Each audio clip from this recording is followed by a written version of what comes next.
नमस्कार। आइए बात कर लेता हूँ सबसे पहले कनिष्ठा उंगली के बारे में। कनिष्ठा उंगली ज्ञान की उंगली, और ज्ञान की उंगली यदि मैं देखता हूँ तो लगभग सूर्य की उंगली के पहले कट तक पहुँची है। यानी कि जब इस प्रकार से पहले पर्व तक की लंबाई हो सूर्य की उंगली के, तो व्यक्ति की जो बौद्धिक क्षमता होती है वो अच्छी होती है। कुल मिलाकर भाषा शैली अच्छी होती है, अच्छी याददाश्त भी होती है, और अच्छे लोगों में उठना बैठना भी होता है। अभी मैं कह सकता हूँ थोड़ी थोड़ी हल्की हल्की एक्सरसाइज हैं, तो थोड़ा सा व्यवहारिकता में किसी भी जल्दबाजी से आपको बचना है। कोई ज़्यादा बड़े नुकसान की बात नहीं है, कहीं व्यापार में थोड़ा सा अपनी व्यवहारिकता में थोड़ा सा आपको बच के चलना है अपने काम में। आइए बात करता हूँ यहाँ पर मैं बात सीधा सीधा सूर्य की उंगली के बारे में। यश मान सम्मान के लिए सूर्य की उंगली को जाना जाता है।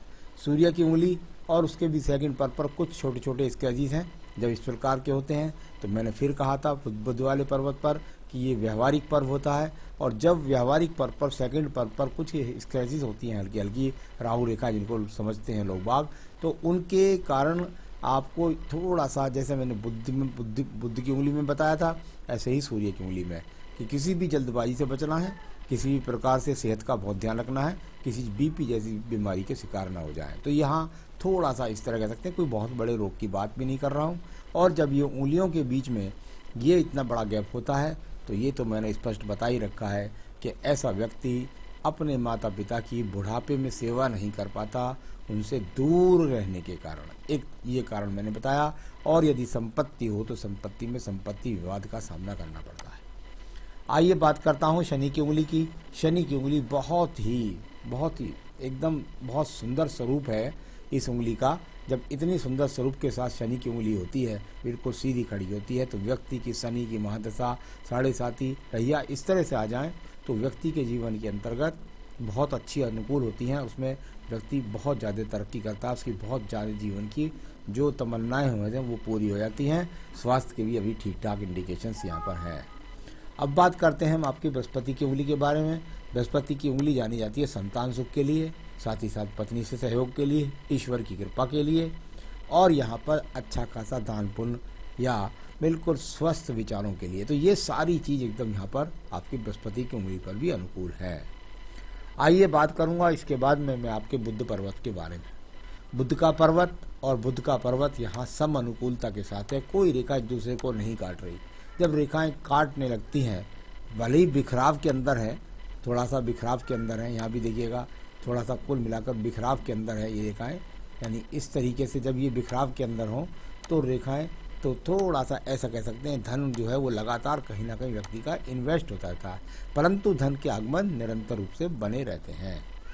अब बात करता हूँ मैं सूर्य के पर्वत के बारे में। थोड़ा सा सूर्य का पर्वत यहाँ पर कुछ दबा हुआ है। दबने के बाद उसको रेखाएं खड़ी हैं, यदि भागदौड़ कराती हैं, तो ये वो आड़ी रेखाएं हैं जिनके कारण व्यक्ति कुल मिलाकर के थोड़ा सा पेट के खराब के लिए, फिर इंडिकेशंस कहूँगा, थोड़ा सा आपको ध्यान रखना है अपने स्वास्थ्य का भी। तो यहाँ इस प्रकार का कोई बुरा संकेत नहीं है। यहाँ पर भाग दौड़ ज़्यादा है, तो जीवन में भाग दौड़ अगर नहीं होगी तो ज़िंदगी में संघर्ष ही होगा। आइए बात करते हैं हम शनि के पर्व के बारे में। शनि का पर्व, और फिर यहाँ पर रेखा पर्वत दबा हुआ, जहाँ भाग्य रेखाएं हैं वहाँ पर्वत दबा हुआ हो तो व्यक्ति का पैसा एक जगह इकट्ठा नहीं होता, इन्वेस्टमेंट होता रहता है, कहीं ना कहीं उसको वो ठिकाने लगाता रहता है। इसका मतलब ये नहीं है कि उसका पैसा बर्बाद हो जाता है। इसका मतलब ये है कि व्यक्ति अपने पैसे को बढ़ाने के लिए कहीं ना कहीं किसी ना किसी चीज़ के अंदर लगाता रहता है। ये बृहस्पति का पर्व है, और बृहस्पति के पर्व पर कहीं ना कहीं छोटे मोटे ब्रैकेट्स भी बनते हैं। यहाँ इस प्रकार की रेखाएं हों तो व्यक्ति जिम्मेदार होता है अपने परिवार के प्रति, और यहाँ साथ ही साथ बिखराव का जब क्षण होता है तो व्यक्ति घर से दूर रह करके अपने आप को कुछ कभी कभी महसूस करता है बिखरा हुआ। यहाँ पर अच्छी खासी पेट खराब के संकेत फिर दिखाई दिए। आइए बात करते हैं इसके बाद में हम आपकी हृदय रेखा के बारे में। हृदय रेखा, और ये हृदय रेखा यहाँ जाकर के बिल्कुल एकदम समरूपता के साथ में है। बहुत सारी रेखाओं में शुरू में बिखराव था जीवन के अंदर, और ये एक वलय सा बन रहा है यहाँ पर। ये वलय सा जब व्यक्ति के हाथ में अंदर बने तो व्यक्ति कहीं ना कहीं अपने पैसे को बहुत संभाल कर रखना चाहता है, और रखना भी चाहिए, वरना आपका ये पैसा कहीं नुकसान ना दे दे आपको। तो ये इस तरह की रेखा जब यहाँ से निकले मंगल पर्व से और शनि पर्व के लिए तो व्यक्ति मेहनत से धन कमाता है। थोड़ी सी आड़ी रेखा निकले तो व्यक्ति अपने जीवन के अंदर पत्नी के साथ थोड़े से संबंधों में खटास दिखाई देती है। तो यहाँ इस प्रकार के चिन्ह हैं, ये भी अपने आप में ठीक है। ये मंगल रेखाएं कर्म रेखाओं के रूप में जानी जाती हैं। जब कर्म रेखाएं इस तरह से चलती हैं, कुछ अंदर की तरफ काटती भी हैं थोड़ा थोड़ा, तो यहाँ जब इस प्रकार से मंगल पर्व के अंदर काटे रेखा तो व्यक्ति को कुल मिलाकर के थोड़ा सा स्वास्थ्य के लिए फिर मैं कहता हूँ ध्यान रखना चाहिए। साथ ही साथ कर्म रेखाएं हैं, कर्म रेखा का संबंध प्रत्येक क्षेत्र से बना है, शनि पर्व से, सूर्य पर्व से और बुध पर्व से। बहुत मेहनत कर रहे हैं, बहुत भागदौड़ कर रहे हैं, उसके बाद जाकर के आप धन प्राप्त कर रहे हैं और कर्म रेखाएं आपके हाथ के अंदर लगातार बनी हुई हैं। आइए बात करता हूं मैं यहाँ पर आपकी बुद्धि रेखा के बारे में। बहुत ही समानता के साथ बुद्धि रेखा, और जब पूरे हाथ को पार कर जाए तो व्यक्ति दूर स्थानों से जुड़ करके अपनी योग्यता के अनुसार धन की प्राप्ति करता है।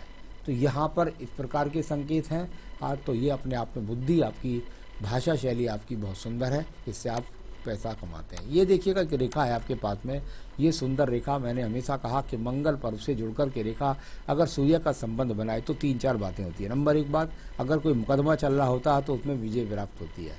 नंबर 2 बात, व्यक्ति पर यदि कहीं पर विदेश से जाकर के अच्छा खासा धन जोड़ पाता है।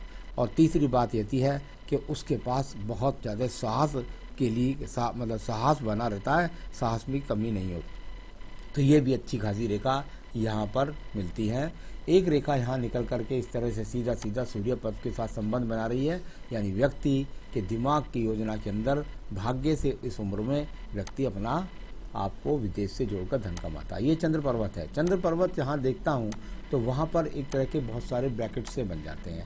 अब इन ब्रैकेट्स को कहते हैं, हमारी भाषा के अंदर कहते हैं, हमारे विज्ञान में कहते हैं कि चतुर्भुज किसी भी क्षेत्र में बने और उस क्षेत्र पर बहुत सारी विषमता बेकार चीज़ें हों, यानी कि जैसे क्रॉस के चिन्ह हैं, ये बहुत ज़्यादा बिखरने वाली रेखा हैं, भागदौड़ करने वाली हैं, कुल मिलाकर के व्यक्ति अपने आप को संभाल जाता है। यहाँ पर बहुत चिंतन है, लेकिन उस चिंतन को आप संभाल जाते हैं क्योंकि ब्रैकेट्स भी उनके साथ साथ हैं।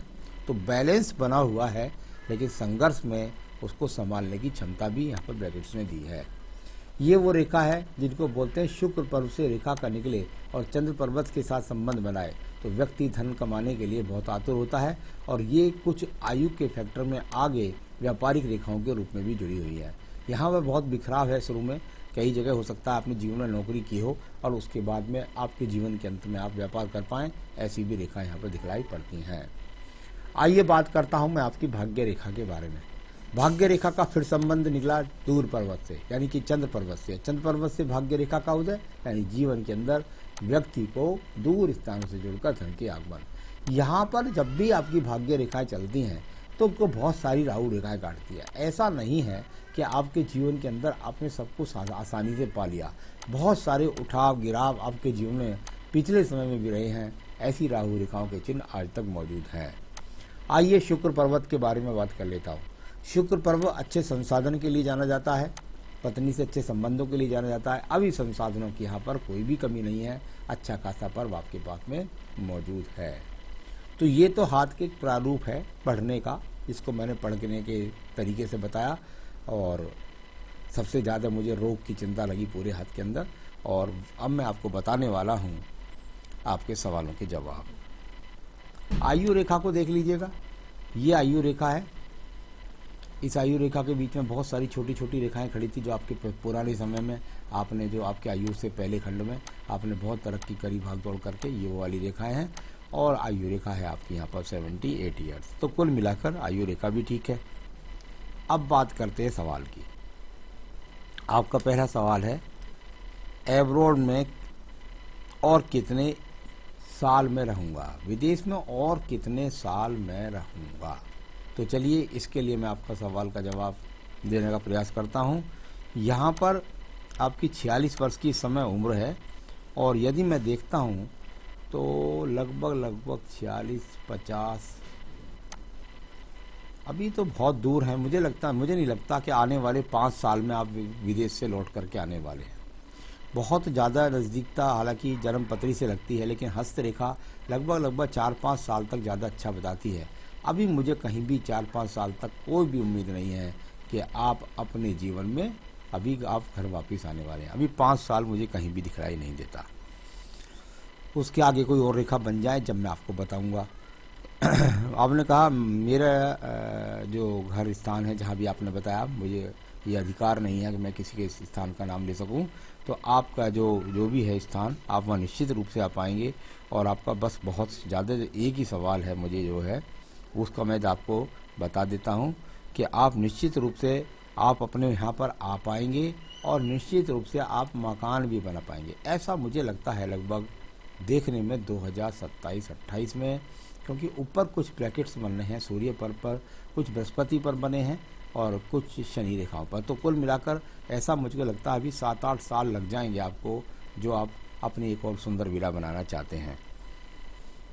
आपने पूछा अपनी हेल्थ के बारे में, बच्चों की सपोर्ट के बारे में। देखिए, बच्चों की जन्म पत्री दिखलाइएगा, उनके द्वारा बच्चों का कैरियर, बच्चों की सपोर्ट, सब चीज़ बताएंगे। यहाँ तो बृहस्पति पर अनुकूल है, संतान का सुख सहयोग आपको मिलेगा। सबसे ज़्यादा मुझे हाथ में सिर्फ सेहत की चिंता है। तो आपने कहा मैंने छोटा मोटा इन्वेस्टमेंट कर रखा है। आपके हिसाब से तो वो इन्वेस्टमेंट मुझे कहीं ज़्यादा अच्छा नहीं लगता। छोटे रूप में आप करते रहिएगा, उसमें कोई भी दिक्कत नहीं है। तो कुल मिलाकर के ये आपके सवालों के जवाब भी मैंने आपको दे दिए और आपको बता भी दिया है कि अभी यहाँ पर 5 साल तक तो कहीं लगता नहीं आने का, और उसके बाद में आपका वो जो सपना है विला वाला वो भी हो जाएगा। आपने व्यापार के बारे में पूछा, मेरा कौन सा काम बनता है। मेरे हिसाब से मंगल पर ने बहुत सपोर्ट किया था, आदित्य मंगल ने भी। और तो यहाँ पर मंगल से शनि को भी रेखाएं जा रही थी। आप कंस्ट्रक्शन का काम कर सकते हैं, आप मेटल का काम कर सकते हैं, आप कोई फूड का, रेस्टोरेंट का या कोई होटल का, कोई इस तरह का काम कर सकते हैं। और बृहस्पति का एक और भी काम होता है, वो होता है अध्यापन, पढ़ाना। तो ये सब चीज़ें यहाँ पर मुझको ज़्यादा अच्छी लगती हैं, आप इनको कर सकते हैं। अभी मैं आपको बताने वाला हूँ कि आपको क्या पहनना चाहिए, जो आपका वैवाहिक जीवन तो आपका ठीक है, कोई ज़्यादा ख़राब नहीं है। तो यहाँ मिला कर के आपका जो है सेहत आपकी अच्छी रहे, इसके लिए आपको बस सिर्फ और सिर्फ हनुमान अष्टक पढ़ें, बजरंग बाण पढ़ें, हनुमान चालीसा पढ़ें, मंगलवार का व्रत रखें, मंगलवार का प्रसाद बांटें, ऐसा करें। और साथ ही साथ एक बेहतरीन सा पुखराज, श्रीलंकन पुखराज आपको पहनना है, पीला पुखराज नहीं पहनना, इस उंगली के अंदर पहन लीजिएगा। देखिए फिर आपके जीवन के अंदर बहुत ज़्यादा अनुकूलता रहेगी। तो बस अभी सेहत का ज़्यादा ध्यान रखिएगा, बाकी सब ठीक है। नमस्कार।